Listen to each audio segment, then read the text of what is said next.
The massive Galaxy Council station hung in space like a silver mountain. Its twisted spires and crystal domes caught the light from 3 different suns.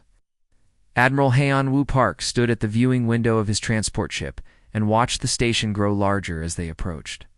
His weathered hands gripped the rail tight enough to make his knuckles white. "Sir, we will dock in 10 minutes, said Commander Ji-won Kim from behind him. She had been his aide for 6 years now, and knew that look on his face was the same expression he wore before every difficult battle. "Thank you, Commander," Hyeon-woo replied without turning around. "Many ships are already here." 812 alien vessels, sir. All from Council member species. They brought their full fleets. Hyeon-woo nodded slowly. The Galaxy Council had called this emergency session with only 3 days' notice. That meant they had been planning this for weeks or months. The human delegation had only 2 ships. The transport vessel carrying Hyeon-woo and his staff, plus 1 escort frigate. Against 800 alien warships, the docking bay was enormous. Hyeon-woo could see dozens of different alien ship designs. The sleek black vessels belonged to the Vortani.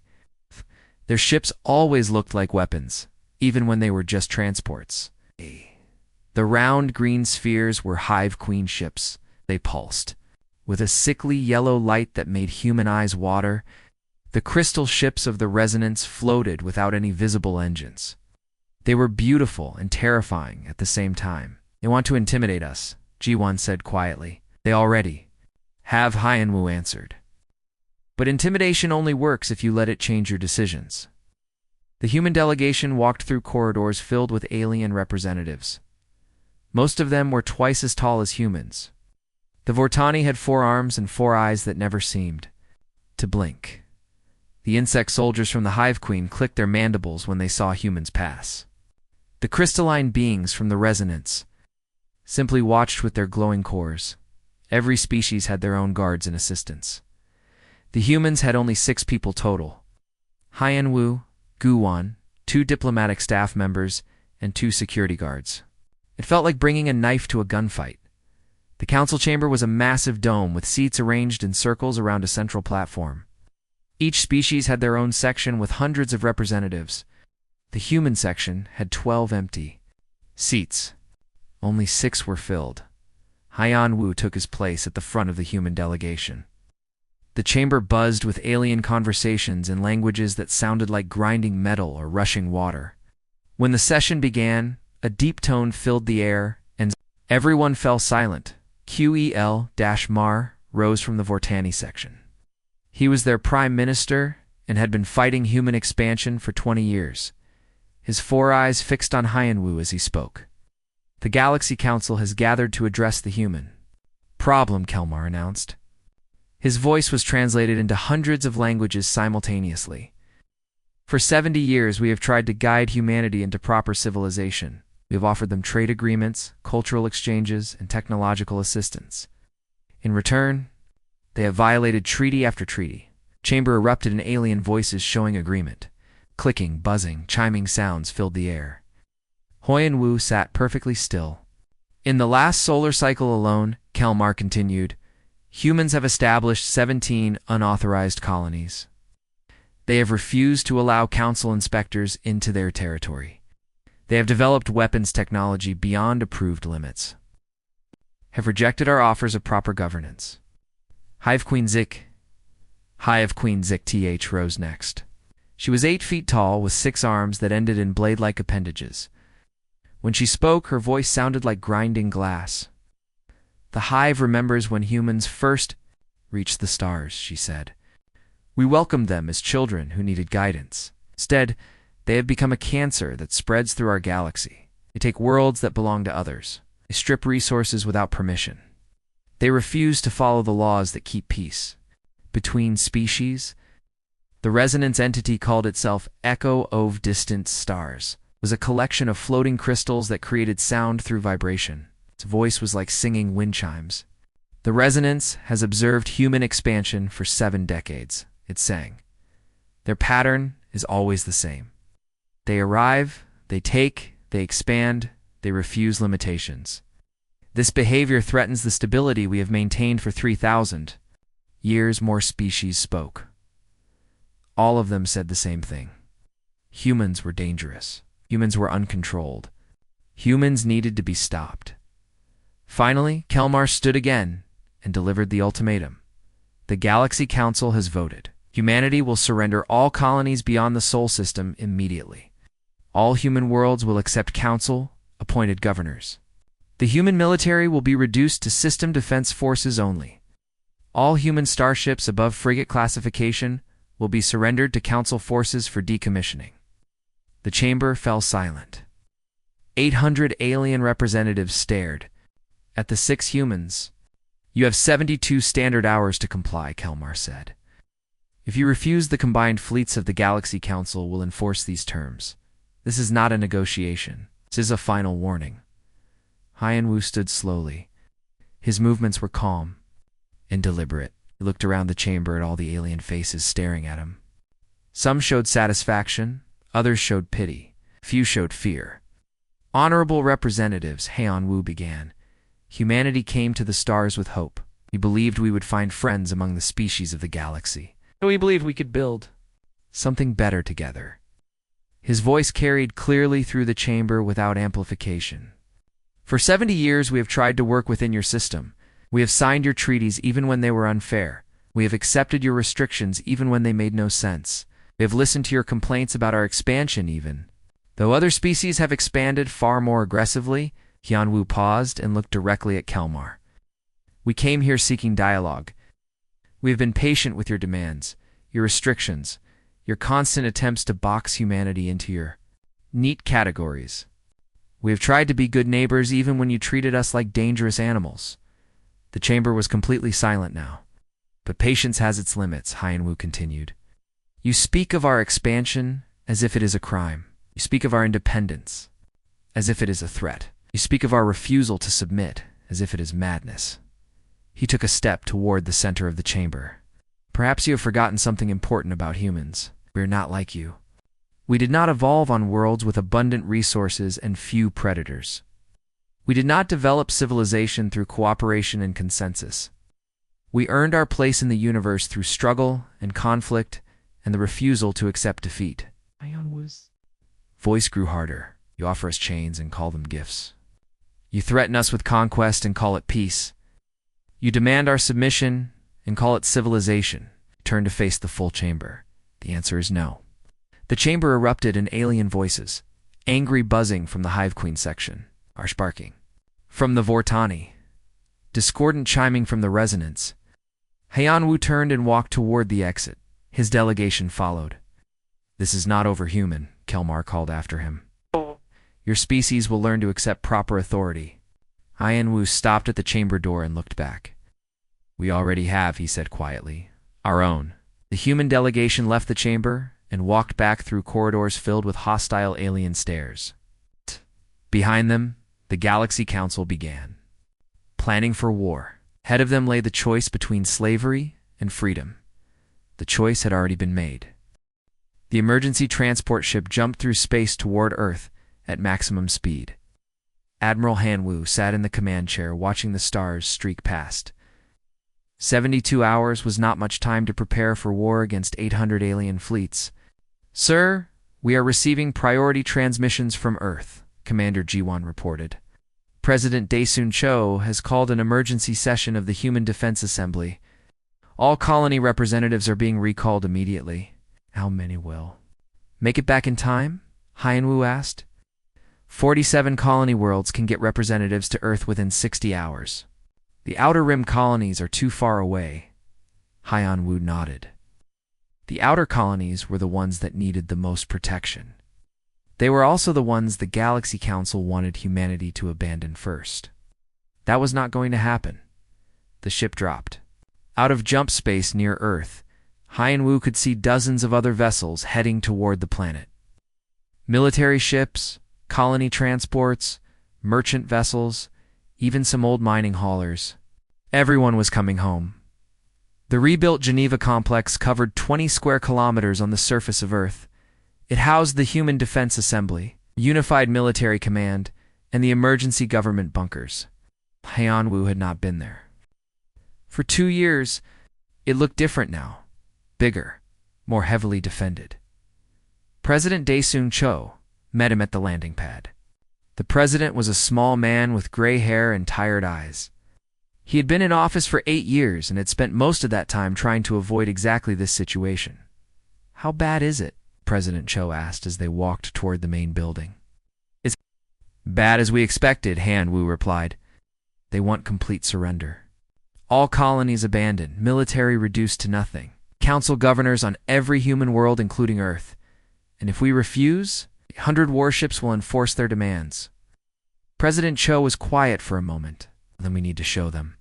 What happens when someone tries to put chains on humanity?"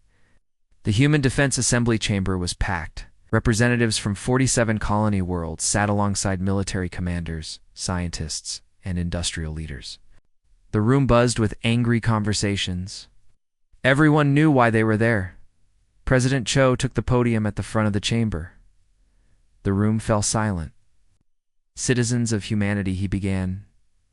70 years ago, we made first contact, believing we had found our place among the stars, thought we would join a community of peaceful species, working together for the betterment of all."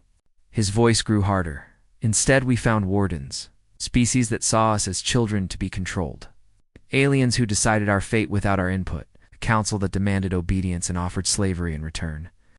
The chamber erupted in angry voices. Colony representatives shouted about the unfair trade restrictions. Military officers complained about weapon limitations that put human forces at a disadvantage. Everyone had been frustrated with the Galaxy Council for years. "They have given us an ultimatum," President Cho continued. "Surrender everything we have built or face destruction. They believe superior numbers make them invincible. They believe we will fold under pressure like other species before us." He paused and looked around the chamber. "They are about to learn why humanity has survived every challenge our universe has thrown at us." Double quotes. Dr. Minho Lee took the podium next. He was Earth's top expert on alien biology and technology. For 30 years, he had been the leading voice for cooperation with the Galaxy Council. Not anymore. "What I am about to tell you is classified information that will change how you see our alien neighbors," Dr. Lee announced. "For the past 20 years, the Galaxy Council has not just been restricting our expansion, they have been actively sabotaging human colonies." The chamber fell completely silent. The Kepler-7 agricultural disaster that killed 2.3 million colonists was not natural crop failure.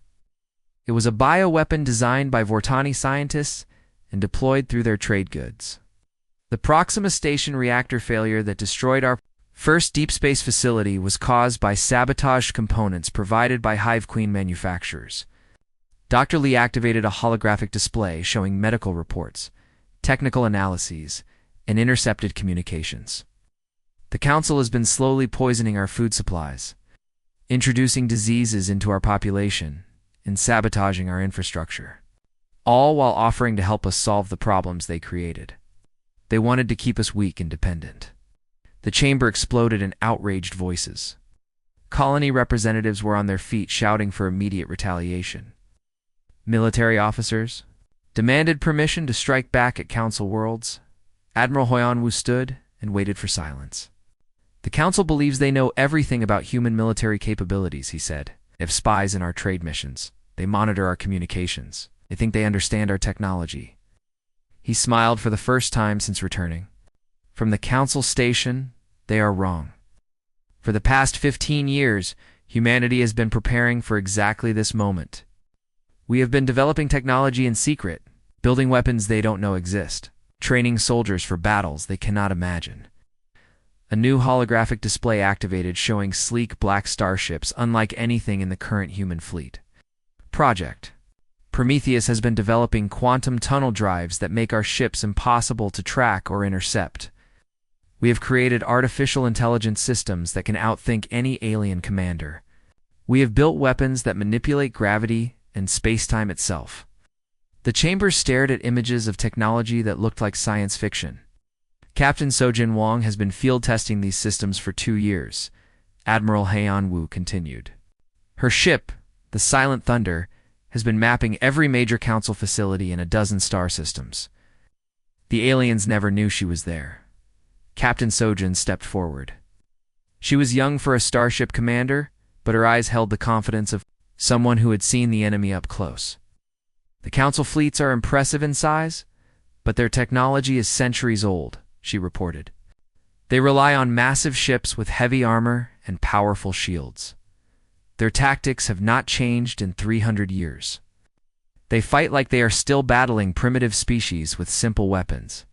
She activated another display showing detailed scans of alien warships. Their shields are designed to stop energy weapons and explosive missiles. They have no defense against quantum singularity bombs or gravity manipulation weapons. Their hulls are strong against kinetic impact, but they collapse when space-time is twisted around them. Oh. What about their numbers? Asked a colony representative. 800 ships is still 800 ships. Captain Sojin smiled. Numbers only matter if you can see your enemy coming. Our stealth technology makes us invisible to their sensors. We can appear inside their formations, strike their command vessels, and disappear before they know what hit them.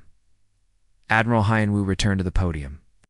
The Galaxy Council has spent centuries conquering primitive species through overwhelming force. They expect us to behave like every other race they have defeated. They expect us to surrender. When faced with superior numbers, his voice filled the chamber. But humanity did not reach the stars by accepting defeat. We did not build an interstellar civilization by following other people's rules. We earned our place in the universe through ingenuity, determination, and the absolute refusal to kneel before anyone. The chamber rose to its feet in thunderous applause. The Council wants to teach us our place, Admiral Hyenwu continued. Time to show them that humanity's place is wherever we choose to make it. President Cho returned to the podium for the final announcement. The Human Defense Assembly votes to reject the Galaxy Council ultimatum. All colonies will be defended. All human military forces are hereby placed on full combat alert. Project Prometheus is approved for immediate deployment. He paused and looked around the chamber one last time. Citizens of humanity, we go to war not because we seek conquest, but because we refuse to accept chains. The Galaxy Council pushed too far. Now they will learn what happens when you corner a species that has never learned how to quit. The vote was unanimous. 47 colony worlds, Earth's government, and the Unified Military Command all agreed. Humanity would fight. In orbit above Earth, Captain Sojin's stealth fleet began deploying toward Council space. The aliens thought they had 72 hours to prepare for human surrender. Instead, they had 72 hours to live. The Galaxy Council fleet assembled at the edge of the Sol system exactly 72 hours after delivering their ultimatum. 847 warships arranged themselves in a massive formation that stretched across millions of kilometers of space. The largest vessels were Vortani dreadnoughts, each one the size of a small city. Hive Queen sphere ships pulsed with sickly yellow energy. Crystal ships from the resonance floated like deadly jewels among the fleet. Prime Minister Kelmar stood on the bridge of his flagship watching the human home system through the main view screen. Earth looked peaceful from this distance, blue and white marble floating in the darkness. It was hard to believe such a small world could cause so much trouble. Any response from the humans? Kelmar asked his communications officer. Nothing. Sir, complete radio silence from all human worlds and stations. Sensor readings. We detect approximately 200 human vessels in the system. Most appear to be civilian transports and cargo ships. Only 37 military vessels above frigate class. Kelmar nodded with satisfaction. The humans had less than 40. Warships against his 800. Even human stubbornness had limits. Send the final ultimatum, he ordered. They have 1 hour to begin evacuation of their outer colonies, or we will commence bombardment. The message was transmitted on all frequencies toward Earth. The Council fleet waited for a response that never came. Aboard the Silent Thunder, Captain Sojin Wong watched the alien fleet through her quantum sensors. Her stealth ship was invisible. To their technology, floating less than 1,000 kilometers from Kelmar's flagship, round her, 19 other human vessels waited in complete silence. All Ghost Fleet units report ready, her tactical officer reported quietly. Enemy formation analysis complete. Added her AI copilot. Recommended strike pattern uploaded to all vessels. Sojin studied the tactical display. The Council fleet was arranged in the traditional formation they had used for centuries. Heavy ships at the center, escort vessels on the flanks, command ships protected in the middle. It was a formation designed to fight other conventional fleets. It was useless against enemies they could not see. All units, Sojin whispered into her communication system. Execute Operation Shattered Mirror. 20 human stealth ships activated their quantum tunnel drives simultaneously. Reality twisted around them as they disappeared from normal space and reappeared inside the Council formation. The aliens had no warning. One moment their sensors showed empty space. The next moment human warships were firing from point blank. Ranged. Sojin's first target was a Vortani command cruiser. Her ship's gravity cannon charged and fired in less than 2 seconds.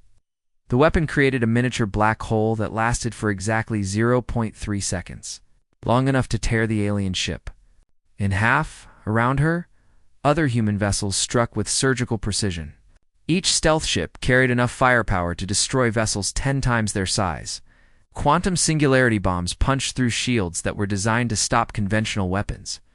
Gravity manipulators crushed alien hulls like paper bags. Enemy command ship destroyed, reported Lieutenant Taman from the tactical station. Secondary command vessel is breaking formation. Stay on target, Sojin ordered. All units focus on command and control vessels first. The Council fleet was in chaos. Their sensors could not track the human ships. Every time they tried to target a human vessel, it would vanish into quantum space and reappear somewhere else. The aliens were fighting an enemy they could not see, track, or predict. Hive Queen Zik-TH screamed orders from her flagship as human weapons tore through her. Escort vessels. Her sphere ships were designed to overwhelm enemies with swarm tactics.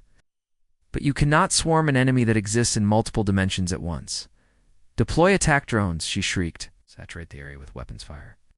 Thousands of small fighter craft poured from the Hive Queen vessels.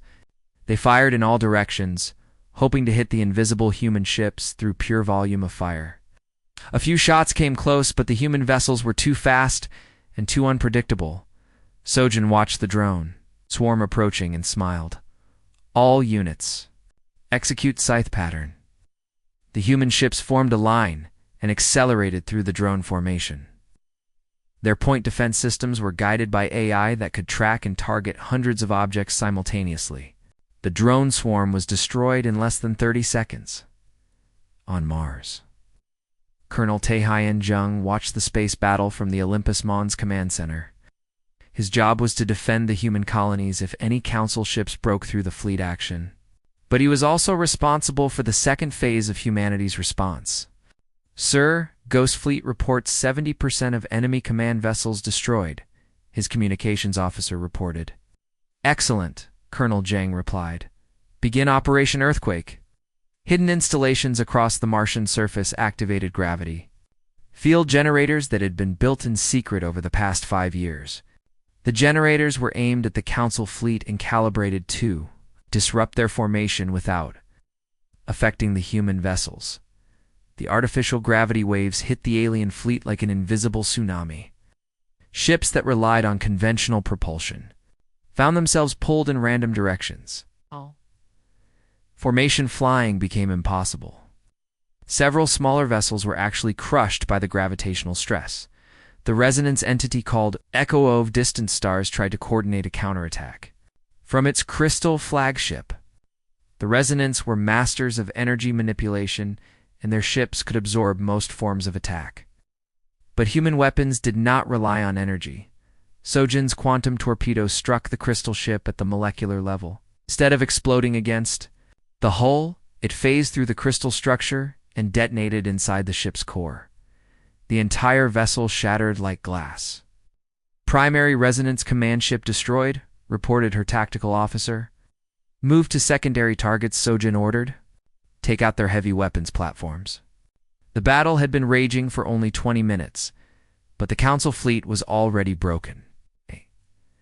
They had lost 2/3 of their command vessels and most of their heavy weapons platforms. The survivors were scattered across millions of kilometers.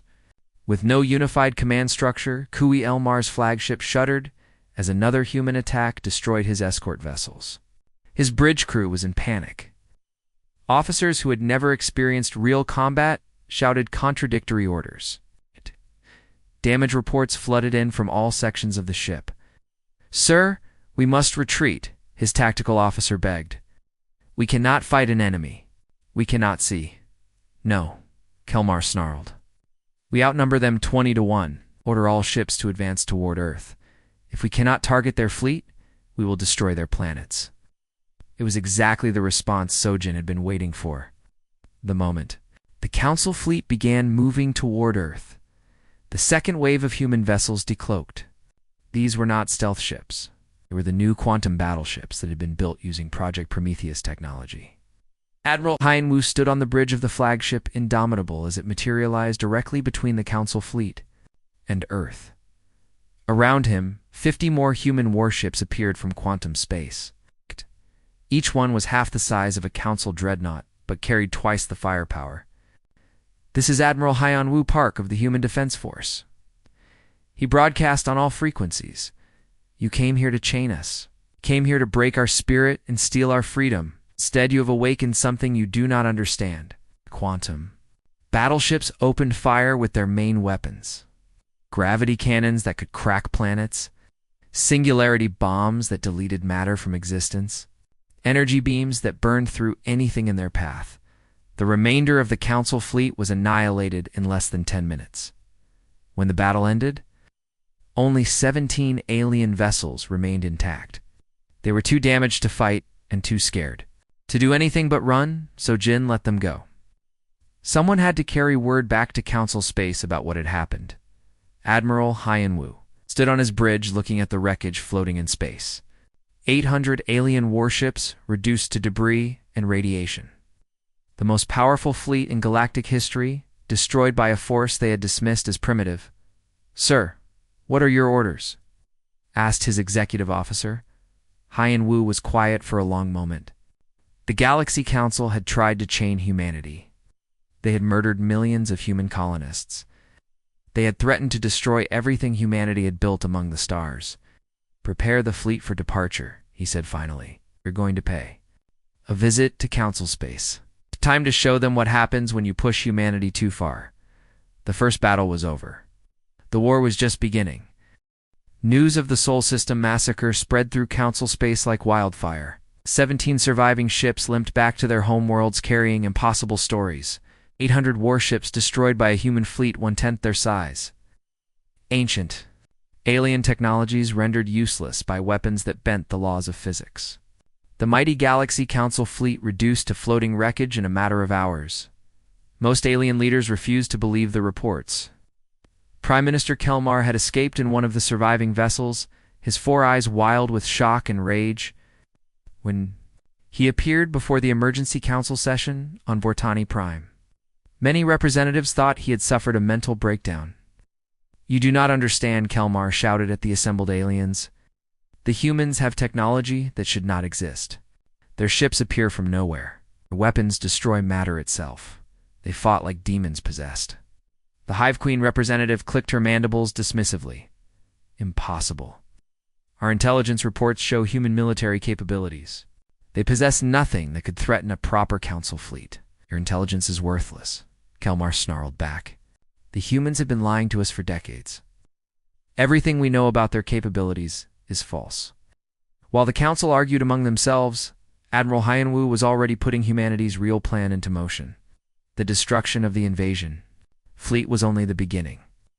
The aliens had murdered millions of human colonists over the years. They had poisoned human worlds and sabotaged human stations. They had treated humanity like a virus to be controlled. Now, it was time for payback. Fleet. Admiral Yoon stood on the bridge of her flagship, watching the Vortani home system grow larger on the view screen. Her battle group consisted of 60 human warships, all equipped with the latest quantum technology. They had traveled 300 light-years in less than a week, using tunnel drives that made galactic distances meaningless. Enemy defenses. "Detected," reported her tactical officer. orbital weapon platforms, defensive satellites, and a garrison fleet of 40 vessels. Any sign they detected our approach? Admiral Yoon asked. Negative, sir. Their sensors show no indication of our presence. Admiral Yoon smiled. The Vortani had built their defenses to stop conventional attacks from outside their solar system. They had never imagined an enemy that could appear directly inside their planetary orbit. All ships begin Operation Retribution. Target all military installations first. Leave civilian areas untouched unless they resist. The human fleet decloaked simultaneously around Vortani Prime. The planet's defenders had less than 30 seconds warning before human weapons began firing. Orbital defense platforms that had protected the world for centuries were torn apart by gravity cannons. The garrison fleet tried to respond but found their weapons useless against human quantum shields. On the planet's surface, Kim led special forces teams that had infiltrated the capital city weeks earlier. His soldiers wore armor that bent light around them, making them nearly invisible. They moved through Vortani command centers like ghosts, destroying communication systems and capturing key leaders. Target secured, General Kim reported as his team surrounded the Vortani defense minister. All military command centers are under our control. The Vortani had ruled their sector of space for over 1,000 years. Their technology was advanced and their military was experienced, but they had never faced an enemy like humanity. Human soldiers enhanced with nanotechnology and AI integration moved faster than alien eyes could follow. Human weapons struck from impossible angles and destroyed targets that should have been unreachable. Meanwhile, Dr. Minho Lee was implementing his own form of warfare. His biological research teams had spent years developing targeted viruses and neural disruptors. The weapons were designed to affect specific alien species without harming humans or other council races.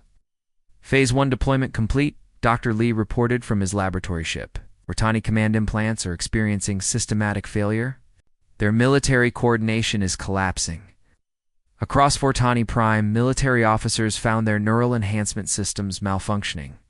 The implants that normally provided battlefield awareness and tactical coordination began feeding false information and contradictory orders. Vortani forces turned on each other in confusion while human teams moved freely through their facilities. But Admiral Yoon's most devastating weapon was not technological. It was information.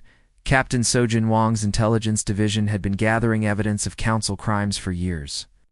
Video records of the Kepler-7 bioweapon attack. Communication logs showing council orders to sabotage human colonies. Financial records proving the systematic economic warfare against human traders. Begin broadcast, Admiral Yoon ordered. Every communication system on Vortani Prime was simultaneously hijacked. Television networks, radio stations, military frequencies, even personal communication devices all began showing the same content. Evidence of Galaxy Council war crimes against humanity. Proof that the Council had been murdering human civilians for decades. The broadcast spread beyond Vortani Prime to every world in the sector. Species that had been told humans were aggressive invaders learned the truth. The Galaxy Council were the real aggressors. Humanity was fighting for survival against genocidal aliens who had been slowly exterminating them. The psychological impact was immediate. On a dozen worlds, subject species that had been conquered by the Council began to rebel.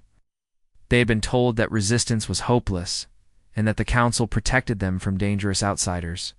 Now they learned that the Council was the danger and that humans were offering something the Council never had the chance for real freedom.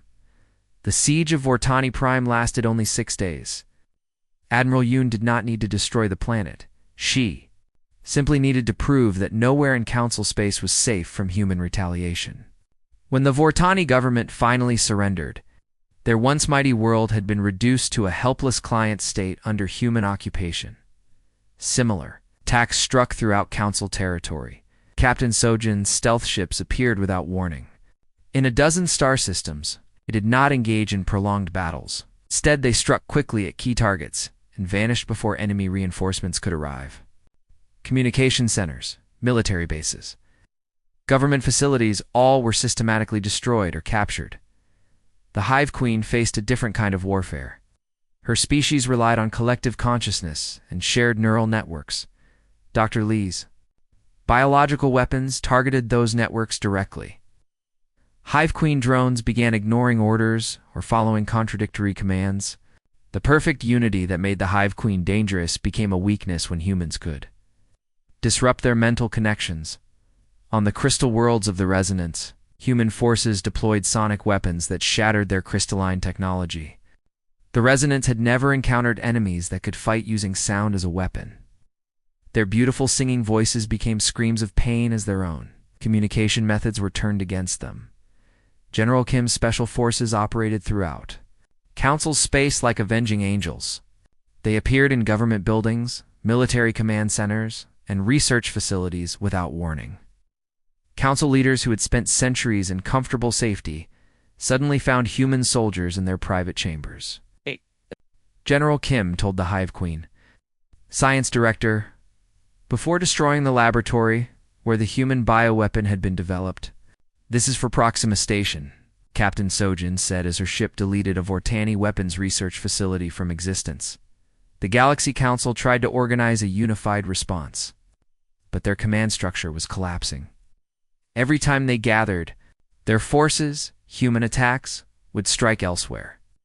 Their communication networks were compromised. Their intelligence services had been infiltrated. Their subject species were in open revolt. Most importantly, they were learning to fear. For 3,000 years, the Galaxy Council had been the ultimate authority in their region of space. They'd conquered dozens of species and maintained order through superior technology and overwhelming force. No one had ever successfully challenged their rule until now. Admiral Han Wu received reports from across the human offensive while standing in the command center on Luna Base. Red markers on the galactic map showed Council worlds under attack. Green markers indicated successful human operations. Blue markers showed planets where subject species had rebelled against Council rule. "Sir, we have received surrender offers from 6 Council member species," his aide reported. "I want to "Negotiate separate peace agreements." And the others, still trying to organize a counterattack. But their coordination is breaking down. Council unity is collapsing. Admiral Hyanwu studied the tactical display. Humanity had been patient for 70 years. They had tried to work within the Council system despite constant persecution and sabotage. They had accepted restrictions and limitations while their people died from alien bioweapons. That patience was over. "Continue the offensive," he ordered. "No negotiations until they surrender completely." "They wanted to teach us our place in the galaxy." "Time to show them that humanity's place is wherever we choose to make it." The hunters had become the hunted. The Galaxy Council that had ruled space for millennia was learning what it meant to be prey. 6 months after the Galaxy Council's failed invasion of Sol, the surviving alien leaders gathered, once again at the neutral station of Kepler-4 for to be, but this time they came not as conquerors, but as defeated supplicants begging for mercy. Same chamber where they had delivered their ultimatum to humanity now hosted their own surrender. The station itself bore the scars of human retaliation. Burn marks from quantum weapons decorated the outer hull. Several sections had been completely rebuilt after human forces had demonstrated their ability to strike anywhere in the galaxy. The once proud symbol of Council authority now served as a monument to human power. Admiral Hyanwu entered the chamber with measured steps, his weathered face showing no emotion. Behind him walked President Daesung Cho, Dr. Minho Lee, and Admiral Yoon Ji-yoon. The 4 humans moved with the quiet confidence of absolute victors. They had broken the most powerful alliance in galactic history and reshaped the balance of power forever. The alien representatives cowered in their seats like broken animals.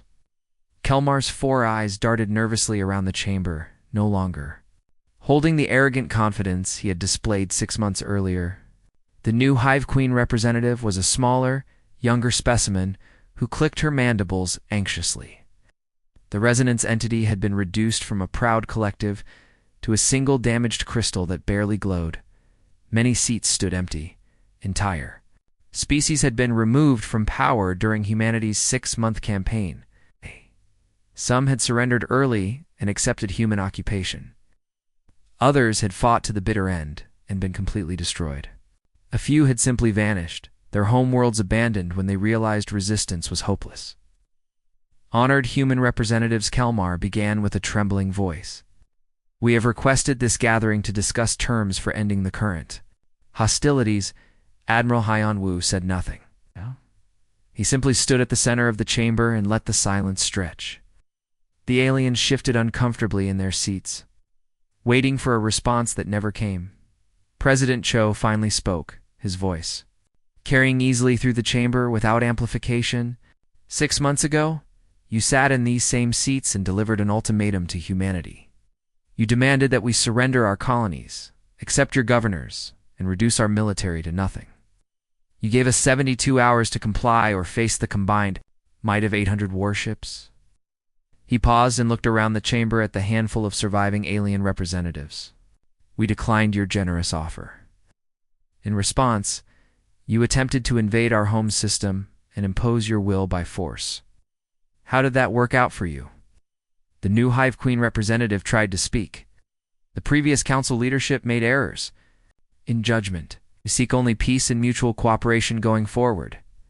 Peace, Dr. Minho Lee repeated, stepping forward. You speak of peace after spending decades murdering human civilians with bioweapons. You poisoned our colonies, sabotaged our infrastructure, and killed millions of innocent people, all while pretending to be our concerned neighbors, offering helpful guidance. He activated a holographic display showing medical records from Kepler-7 in dozens of other human colonies. These are the children who died from your diseases. These are the families who starved when your sabotage destroyed their food supplies. These are the colonists who suffocated when your agents damaged their life support systems. The aliens stared at the images in uncomfortable silence. You want to discuss peace? Dr. Lee continued. What you will receive is justice. Admiral Yoon-jae. Yoon stepped forward next. Her uniform bore decorations from a dozen recent battles across Council space. For 3,000 years, the Galaxy Council has ruled through fear and intimidation.